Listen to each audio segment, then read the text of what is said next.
Hundreds of the U.S. military's top brass are headed to Quantico on orders from Secretary of Defense Pete Hegseth. This is an unprecedented move as he reportedly prepares to describe the administration's reinvention of the Department of Defense as the Department of War. And joining us now to discuss this is Jim Townsend, former Deputy Assistant Secretary of Defense for Europe and NATO and an adjunct senior fellow at the Center for a New American Security. Good morning. Well, good morning. How are you? I'm doing fine. I'm curious to know what your opinion is about this latest announcement and the potential impact of it.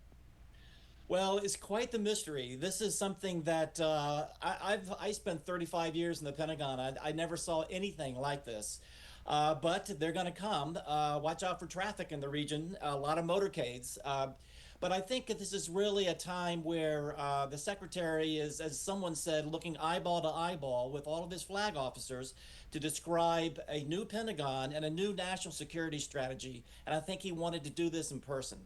All right, he's expected to address new readiness, fitness, and grooming standards. What are you learning about this? Well, that's something that's been important to him and to the president, too. They like to see a Hollywood image of the U.S. military. And so I think they will talk a little bit about that. But I really think that because this is a serious group and they don't want to be jerked around, for something that's trivial. So they're going to talk about this new national security strategy that the White House will produce pretty soon.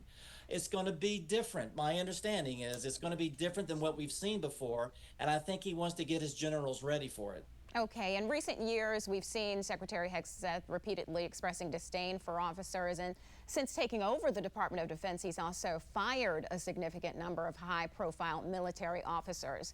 How concerned do you think these invited senior officers should be about their own future? Well, I think they probably are concerned about their own future. I mean, why not? This is a time of change.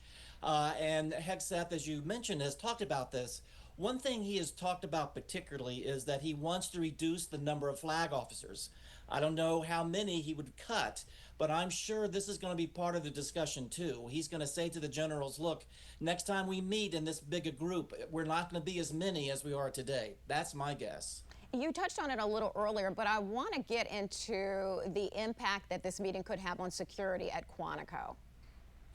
Well, it's a great question, particularly if the government's going to shut down the next day. A lot of civilians are involved, not just with security, but protocol and all the logistics that go with moving flag officers. So there's that element too. People have talked about the security element, but this is at Quantico, so that's a pretty secure base. But it's going to be a headache for the security people and logistics people handling all the flights coming in. I would imagine some of them will be commercial, some of them will be military flights, but it's going to be a very busy time.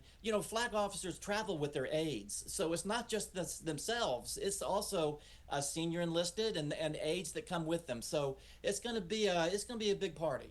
And I'm wondering what kinds of dangers that could pose having so many military leaders in one place.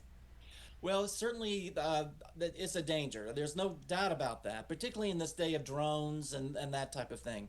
But my guess is the Marines are going to have the place buttoned down. I'm sure of that. But that will certainly tie up traffic and that type of thing, too, by the way. I think that's going to be part of the scene down there. But I'm pretty confident in on the military police, the security services that the military has, and the U.S. Marines to keep things buttoned up. But it's certainly a concern. And having so many military leaders at this meeting could also create some gaps in U.S. security around the world. So how much of a vulnerability could something like this present for the U.S.? Well, right now, in terms of all the combatant commands, particularly CENTCOM in the Middle East, EUCOM in Europe having to deal with Russia, the Pacific Command dealing with China, there are needs for these top leaders to be there. There's not active combat going on now, so I think these senior leaders can come to Quantico without impacting too much what's happening at home. They all have deputies who are in charge and staffs there. But this is something that the reason it's rare is because it does have an impact on what's happening out in the field, what's happening around the world in these various military locations. So there's certainly, it's not risk-free and it's not impact-free. But I think the military system must feel they got things under control to allow something like this, but they better get back pretty quick. All right, that is Jim Townsend. And again, we thank you so much for being here today.